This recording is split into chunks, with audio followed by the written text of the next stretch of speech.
Yeah!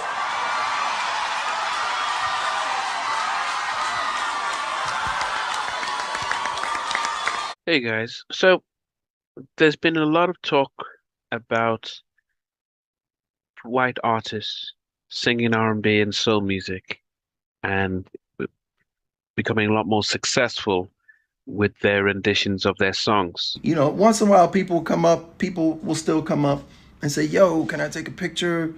Will you sign this?" And I'm grateful, and I always do it.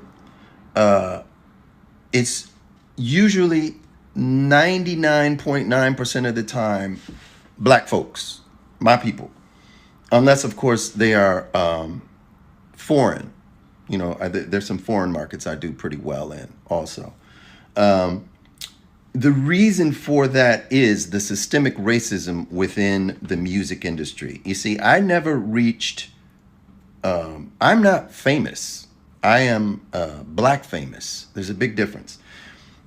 In the music industry, as a black artist, you are not promoted or marketed to the world.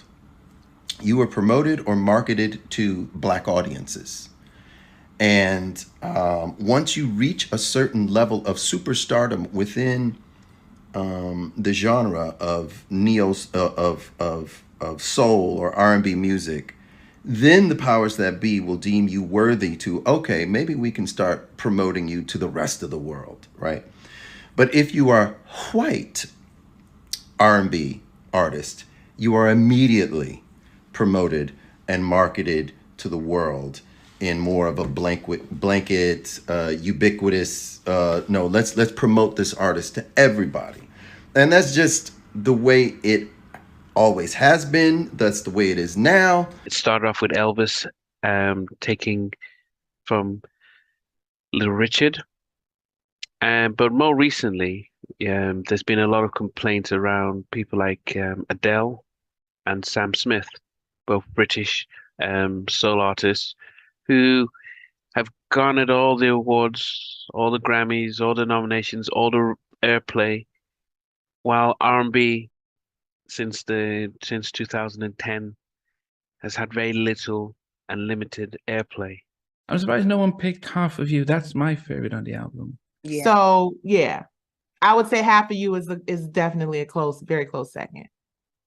See, now if Adele sang it, it would have won, you know, a record of the year, the Grammys. It would have, you know, and so I'm listening to that track. Even today, I listen to it and I'm like, wow, this is the kind of song that if Adele sang, it would be record of the year, album of the year, song of the year. But when you guys, but it just shows, unfortunately, the discrimination within the industry, because that, to me, that I listened to that and I was like, wow. You're absolutely right. I agree. Obviously, if was a fifth, we'd all be drunk. Yeah. If we if we look like Adele, we would definitely sell like Adele. But I think it's great that people can go and reintroduce themselves and get reacquainted with that music. And so all but people like Ed Sheeran, Adele, Sam Smith are able to get massive airplay singing the same R&B that our black artists are singing, but are not making the same impact. Like, Sam Smith gets to sing a great song about stay with me. That goes straight to power rotation on a mainstream radio station. If I sing that same song, stay with me, limited bandwidth. Because our violence isn't the threat, our love is.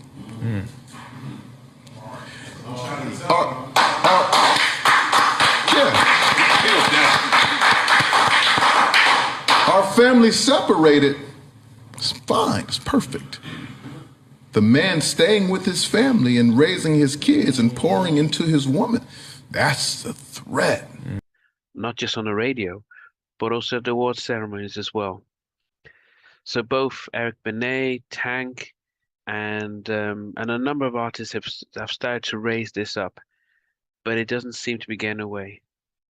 And you know, unfortunately, it's really making it hard for our guys to be able to, and I'm saying guys, both women and men, who are working hard trying to get their music out there.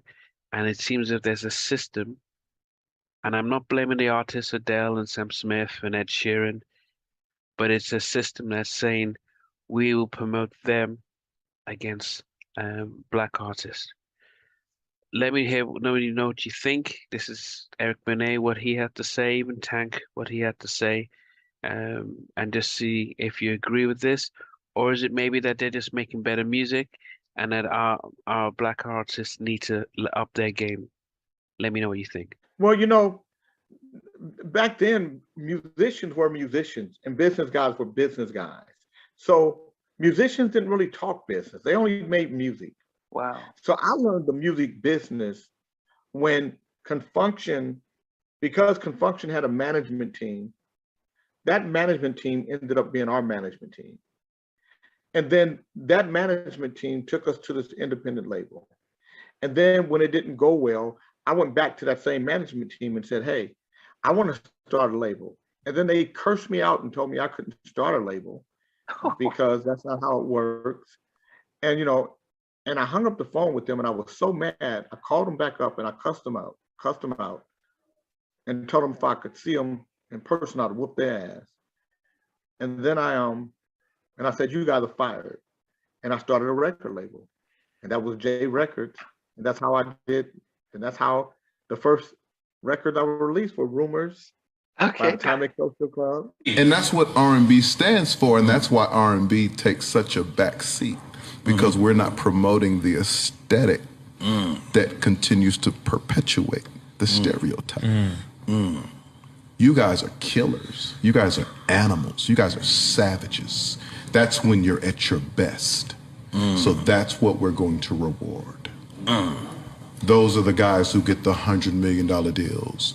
Those are the guys who fill up the arenas and stadiums and talk that shit. We love when you talk that shit. Love? We're cool. We're cool. So now a lot of people are sending the damn wrong message, because if I'm a young guy and I want to be a songwriter and I see this is what's selling, then that's what I'm gonna start writing.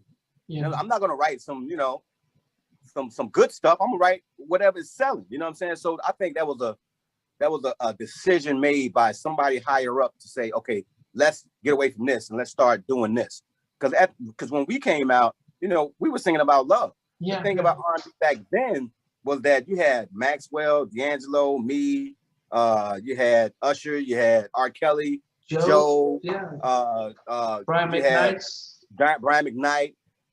Eric Benet, Chico DeBarge. I mean, you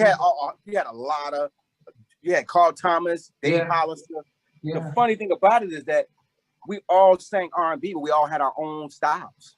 Nobody sounded the same. And we all sang about love in different ways. You had some guys was more about sex, some guys was more about relationships, other guys were about both. And I think that what's going on today is the fact that a lot of people sound the same. A lot of the music sounds the same. Nobody has their own sound. It's just like, you play the radio and you hear one long record, because everything is so much of the same. And I think back then it was diverse. You had a lot of different sounds, and I think that equated to the type of love that we had back then. Now it's a little different, and I think that's where we're going. We're getting back to that. You thought about starting a label. The management company says that that's impossible. It doesn't work like that. What were their reasons for trying to discourage you? And what is it that you saw that thought, this should work?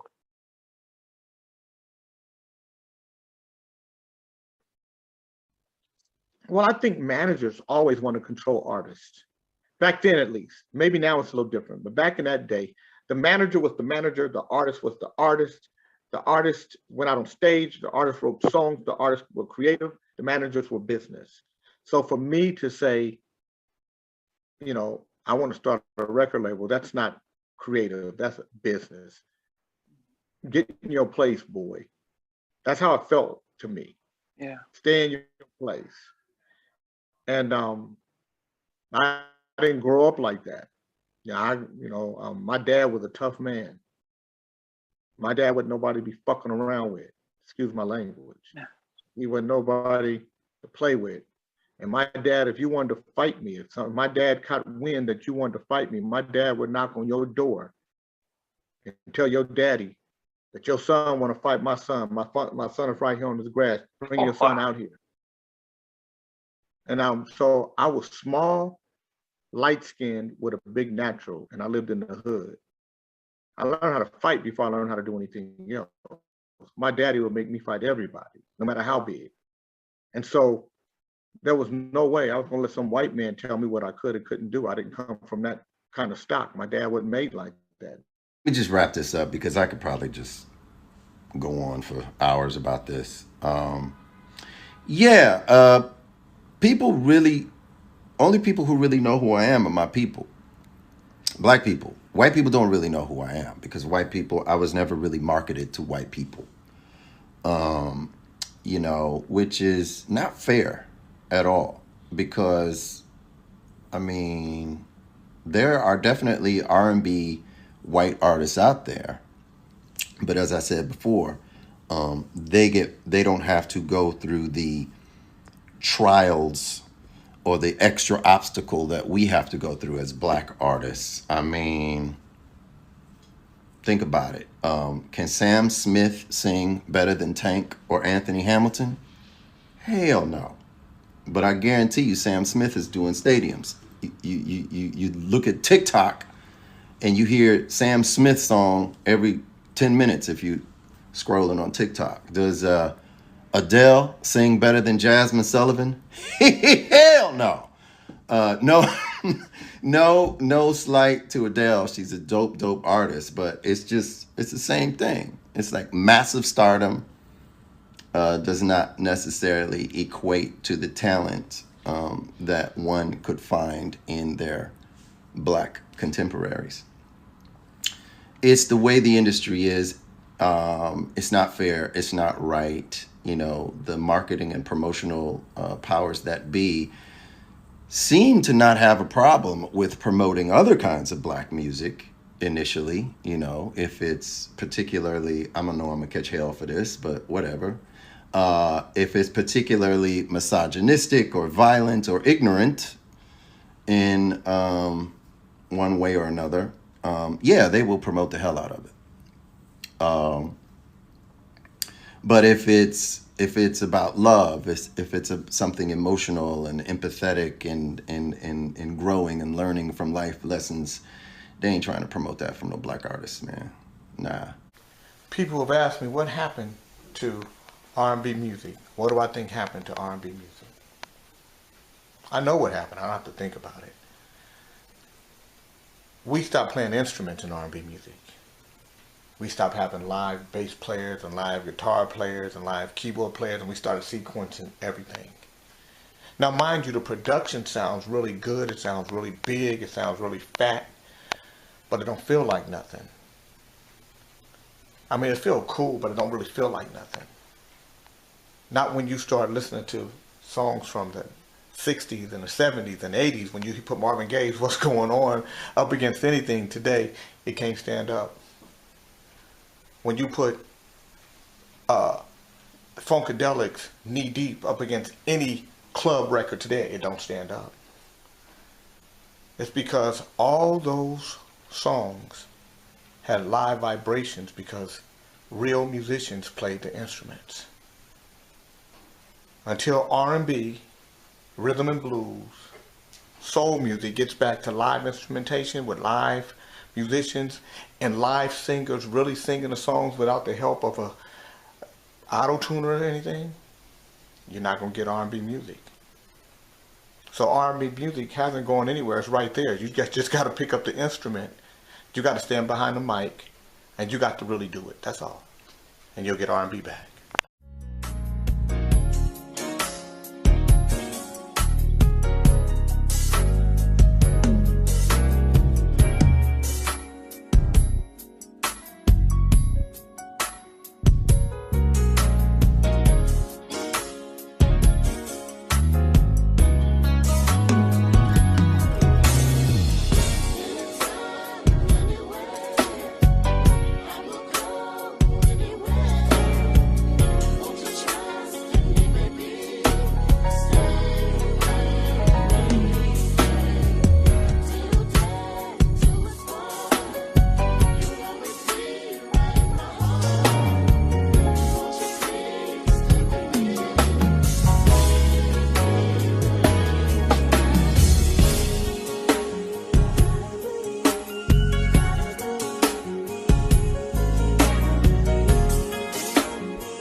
well end. You gonna tell when the repercussions spin. Showing up that, cause you thinking it's a trend, girlfriend. Let me break it down for you again. You know I always say it cause I'm true to Jim.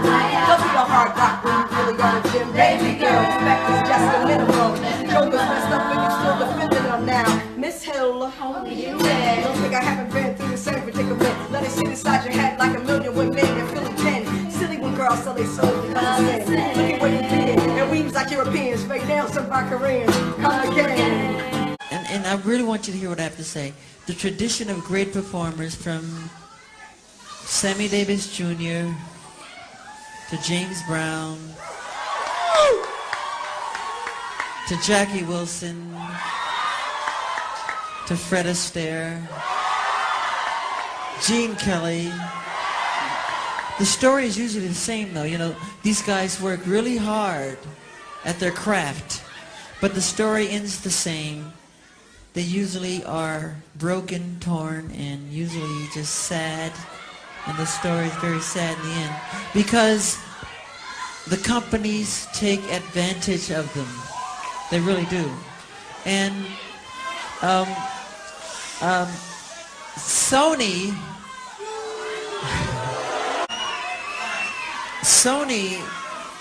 being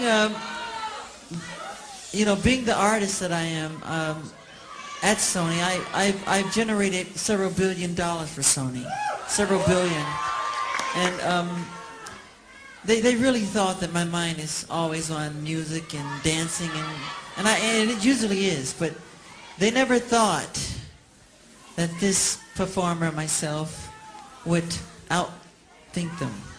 Yeah. So we can't let them get away with what they're trying to do because now I'm a free agent. Yeah.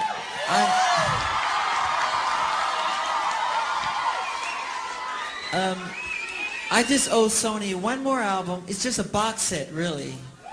It's with 2 new songs, which I've written ages ago.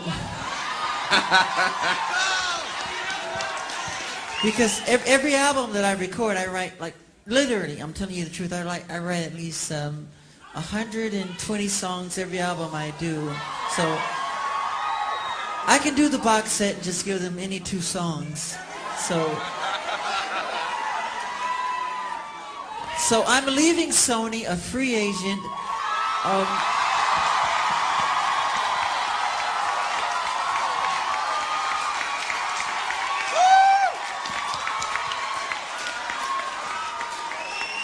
Owning half of Sony.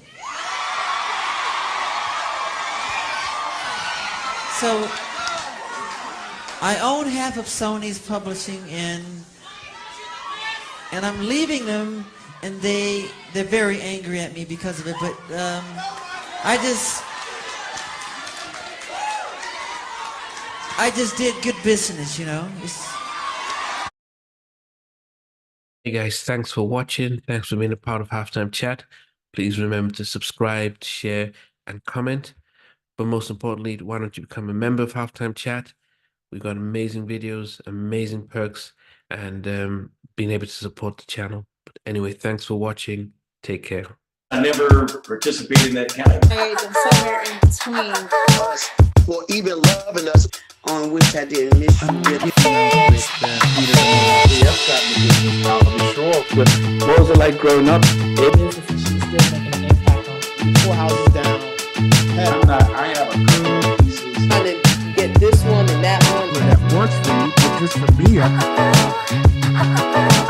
No, okay. They don't understand what those boys do in all spirits.